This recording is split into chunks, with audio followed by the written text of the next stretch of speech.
Welcome to Blessing Minds. This video is part of our Top 100 Personalities of the World series. Today, Gautama Buddha. Somewhere in the foothills of the Himalayas, 25 centuries ago, a young prince walked away from everything. He walked away from a palace, from wealth, from power, from a wife and a newborn child, from every comfort that the ancient world could offer a king's son. And he walked toward a question so simple it sounds almost childlike, and so profound that it has never fully been answered. Why do human beings suffer? And is there a way, any way at all, to be free? The man who walked away from that palace would spend the next 6 years searching for an answer. And when he found it, sitting beneath a fig tree on a night in northeastern India, around the year 528 BC, he did not keep it to himself. He spent the next 45 years of his life walking from village to village, town to town, giving it away to anyone who would listen. His name was Siddhartha Gautama. The world would come to know him simply as the Buddha, the awakened one. Ranked 4th in Michael Hart's landmark book, The 100, a ranking of the most influential persons in history. This is his story. To understand the Buddha, you must first understand the world that shaped him. Ancient India, in the 6th century BC, was a civilization of extraordinary complexity and contradiction. It was the birthplace of the Vedas, some of the oldest and most profound spiritual texts in human history. It had developed mathematics, astronomy, medicine, and philosophy centuries before the Greeks had even begun. But it was also a society of radical inequality.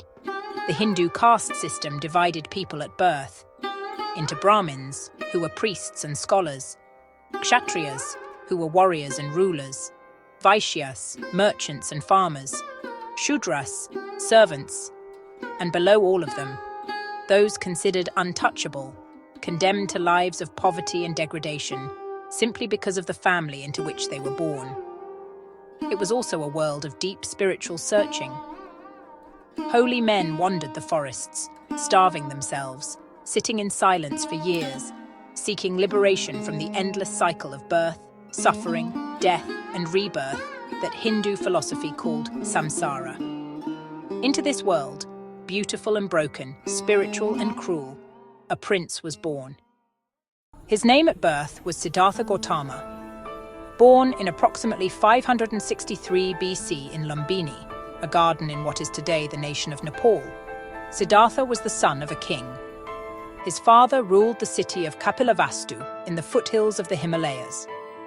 And from the moment of Siddhartha's birth, his father was determined to protect him from the harsher realities of the world outside the palace walls. Because a prophecy had been made at his birth, this child would either become a great king or a great holy man.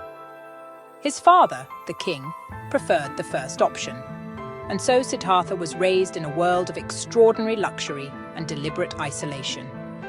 He was married at 16 to his cousin Yasodhara. He had servants, gardens, music, feast, sport, every pleasure a young prince could desire. But the walls could not hold forever. The ancient texts describe a turning point, 4 encounters that shattered Siddhartha's carefully constructed world. On 4 separate journeys outside the palace, he encountered, for the first time in his life, an old man, bent and frail with age, then a sick man, wasted by disease, then a corpse, and finally, a wandering holy man, serene and peaceful despite having nothing. These 4 sights, age, sickness, death, and the possibility of peace, struck Siddhartha with the force of revelation. The palace had given him everything, but it had hidden from him the most fundamental truth of human existence, that all pleasure is temporary, that suffering is universal, and that neither wealth nor royal power could protect a man from the inevitable. He was 29 years old. His wife had just given birth to their first son, and in the dead of night, Siddhartha looked at his sleeping family one final time and walked out of the palace. he never went back. What followed was 6 years of the most intense spiritual searching the ancient world had ever seen. Siddhartha cut off his hair, traded his royal robes for the simple cloth of a wanderer, and set out barefoot into the forests of northeastern India. He studied first with the great sages and teachers of the day, men of enormous reputation and learning.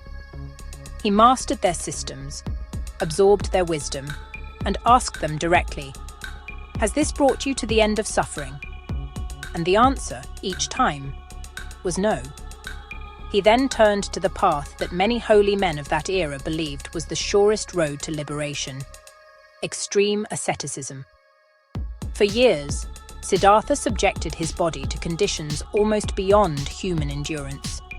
He ate almost nothing, a grain of rice a day, it is said. He sat exposed to the blazing sun and bitter cold. He denied himself sleep. He held his breath until he nearly lost consciousness. His body wasted away, his ribs showed through his skin. He became so thin that the ancient texts say he could touch his spine from the front. And yet, enlightenment did not come. Because what Siddhartha was beginning to understand was something that would become central to everything he would later teach.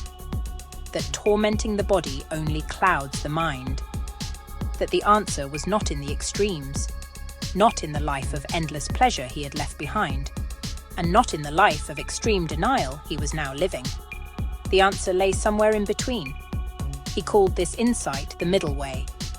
And with that realization, he sat down to eat. He came to a place called Bodh Gaya, a village in what is today the state of Bihar in northeastern India. There stood a great fig tree, what Buddhists would later call the Bodhi tree, the tree of awakening. Siddhartha sat beneath it, and he made a vow. He would not rise from this spot until he had found the answer he had been searching for. Not the partial answer, not the philosophical framework, the complete, total, liberating truth. The ancient texts describe what followed as a long night of inner battle, temptation, fear, doubt, visions, and finally, as the morning star appeared on the horizon, clarity. Complete, absolute, transforming clarity. Siddhartha had become the Buddha, the awakened one. He was 35 years old.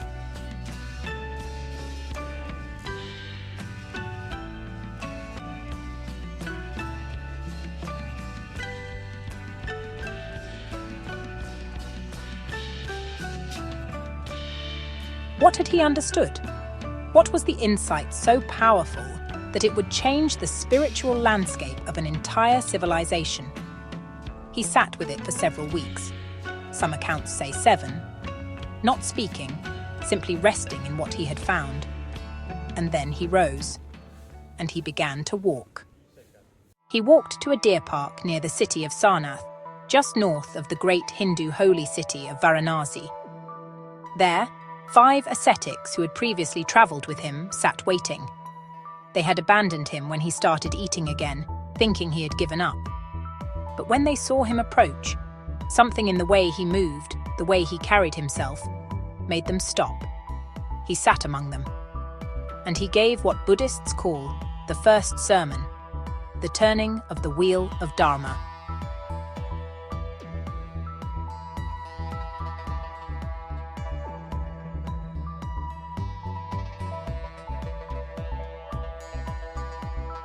Life is suffering. Not that every moment is agony, but that at the heart of human experience lies an unsatisfied quality, an incompleteness, an ache. The Sanskrit word is dukkha. Even our greatest joys carry within them the seed of their own ending.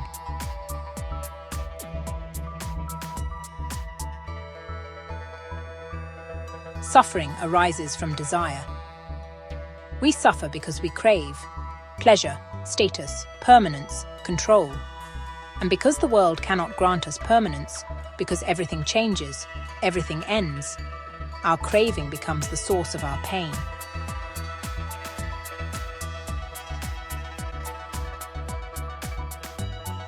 Suffering can end. This is the hopeful heart of the Buddha's teaching.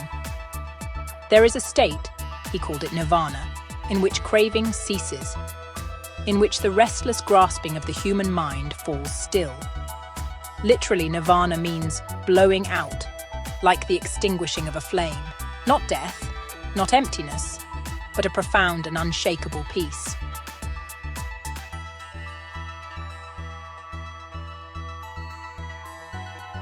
There is a path that leads to the end of suffering, and he called that path the Eightfold Path.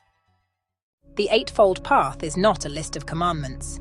It is not a set of rules enforced by fear of punishment. It is a map, a practical, systematic guide to living in such a way that suffering is gradually reduced, and wisdom and compassion gradually grow.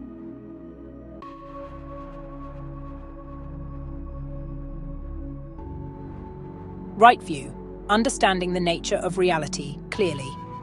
Right thought, cultivating intentions of kindness and non-harm. Right speech, speaking honestly and gently, without cruelty or deception. Right action, living in a way that does not harm other living beings. Right livelihood, earning a living without causing suffering to others. Right effort, actively cultivating positive states of mind. Right mindfulness, being fully present and aware in each moment. Right meditation, developing deep inner stillness and clarity.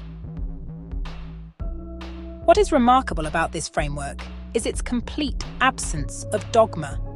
The Buddha did not say, "Believe this, or you will be condemned." He did not demand faith in a god. He did not claim divine authority. He said, essentially, try this, test it, see if it works. He compared his teaching to a raft, useful for crossing a river, but not something to be carried on your back once you've reached the other shore. The teaching is a tool, not a doctrine to worship. This radical practicality, this insistence on direct experience over blind belief, is one of the reasons Buddhism has spoken so powerfully, not only to ancient India, but to the modern world. For the remaining 45 years of his life, from age 35 to his death at 80, Gautama Buddha walked through villages and cities, through forests and river plains, teaching anyone who came to listen. And here is what made him truly radical for his time. He taught everyone, not just the highborn, not just men, not just the learned. Women were admitted into his monastic community, the Sangha, at a time when women had almost no formal religious role in Indian society. The poor, the outcast, the so-called untouchable, all were welcome at his teachings.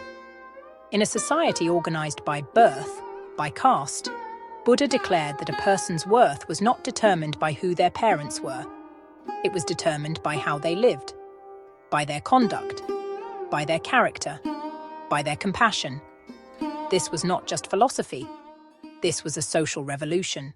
Around 483 BC, at the age of 80, the Buddha lay down between two sal trees in a town called Kushinagar in northeastern India.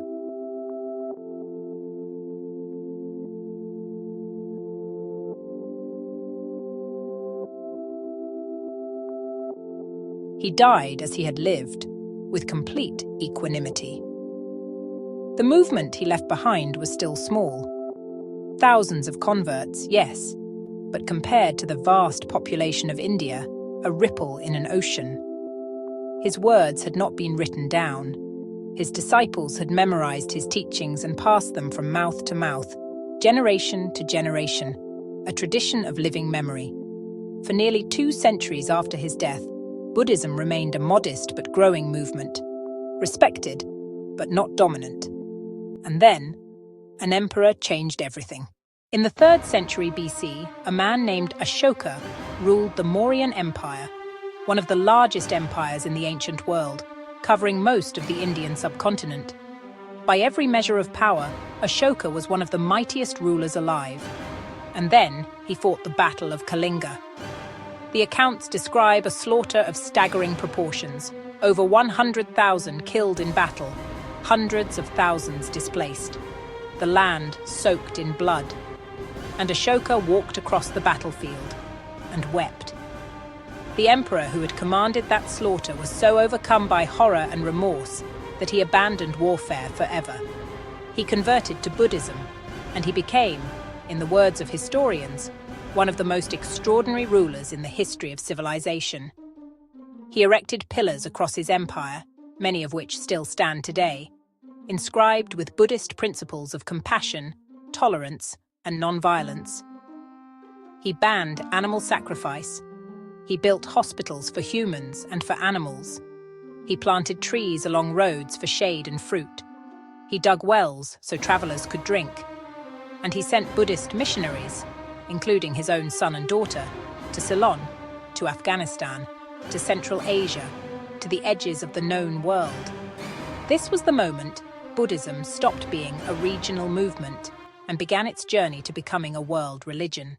From India, Buddhism traveled south into Ceylon, today's Sri Lanka, where it became the national religion and remains so to this day. East into Burma, Thailand, Cambodia, and all of Southeast Asia. North into Tibet, where it merged with the existing Bon tradition to create Tibetan Buddhism, one of the most philosophically rich and spiritually elaborate traditions in human history.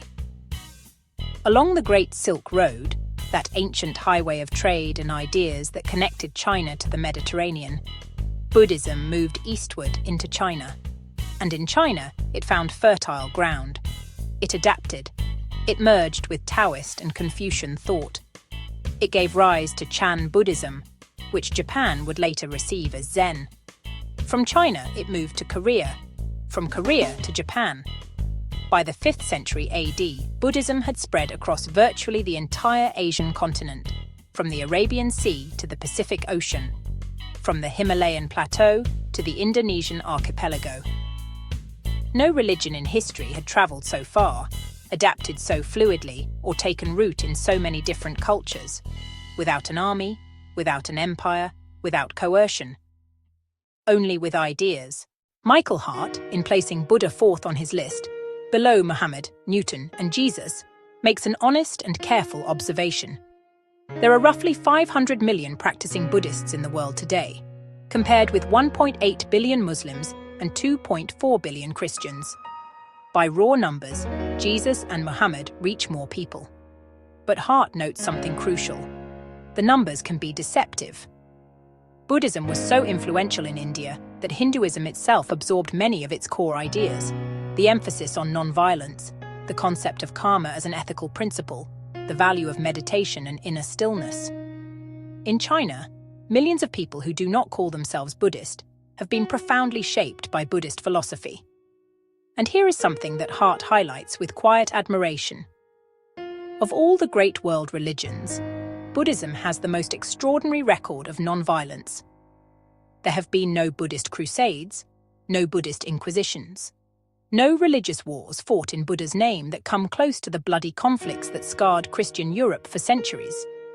Buddha's teaching of non-violence, ahimsa, seems to have actually reached his followers in a way that the teachings of other traditions have not always reached theirs. Perhaps the most remarkable thing about Gautama Buddha is how profoundly relevant he remains in the 21st century. The mindfulness movement, now practiced in hospitals, schools, corporations, and therapy clinics across the Western world, is rooted directly in Buddhist meditation techniques. Mindfulness-based stress reduction, developed in the 1970s, draws on the Buddha's teachings on right mindfulness and right meditation, and has been clinically proven to reduce anxiety, depression, and chronic pain. Cognitive behavioral therapy, one of the most widely used psychological treatment frameworks in the world, shares deep structural similarities with Buddhist insights about thought patterns and suffering. The ancient observation that suffering arises from craving and clinging, that the mind's stories about reality often cause more pain than reality itself, has been confirmed, in different language, by modern neuroscience and psychology.